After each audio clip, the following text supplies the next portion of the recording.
Arun K ಸೇರಿದಂತೆ 153 police ಅಧಿಕಾರಿಗಳಿಗೆ 2025ನೇ ಸಾಲಿನ ಸಿಎಂ ಪದಕ ಪ್ರಕಟಗೊಂಡಿದ್ದು ಏಪ್ರಿಲ್ 2ರಂದು ಬೆಂಗಳೂರಿನಲ್ಲಿ ಸಿಎಂ ಪದಕ ಪ್ರದಾನವನ್ನು ಮಾಡಲಾಗುತ್ತದೆ. ಪೊಲೀಸ್ ವರಿಷ್ಠಾಧಿಕಾರಿ ಡಾಕ್ಟರ್ ಅರುಣ್ ಚಾರ್ಜ್ ಅನ್ನು ತೆಗೆದುಕೊಂಡ ಹಲವೆಡೆ ಸಾಕಷ್ಟು ಕ್ರೈಮ್ಗಳನ್ನು ಮಟ್ಟ ಹಾಕಿದ್ದಾರೆ.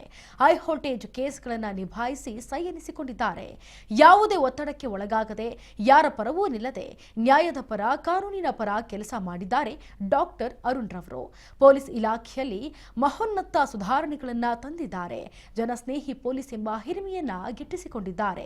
ಇವರ ಈ ಸೇವೆಯನ್ನ ಗುರುತಿಸಿ ಸರ್ಕಾರ ಇದೀಗ ಮುಖ್ಯಮಂತ್ರಿ ಚಿನ್ನದ ಪದಕವನ್ನ ಘೋಷಣೆ ಮಾಡಿದೆ. ಒಂದೇ ಸ್ಥಳದಲ್ಲಿ ಕಾಯಂವಾಗಿ ಸೇವೆಯನ್ನ ಸಲ್ಲಿಸಿದಂತಹ ಸಿಬ್ಬಂದಿಯನ್ನ ವರ್ಗಾವಣೆ ಮಾಡಿ ಆಡಳಿತದಲ್ಲಿ ಸುಧಾರಣೆಯನ್ನು ತಂದಿದ್ದಾರೆ. 2014ರ ಬ್ಯಾಚ್ IPS ಅಧಿಕಾರಿ ಡಾಕ್ಟರ್ ಅರುಣ್ ಕೆ ಅವರು ಯುವ ಸಮುದಾಯಕ್ಕೆ ಸದಾ ಸ್ಫೂರ್ತಿಯಾಗಿ ನಿಲ್ಲುತ್ತಾರೆ.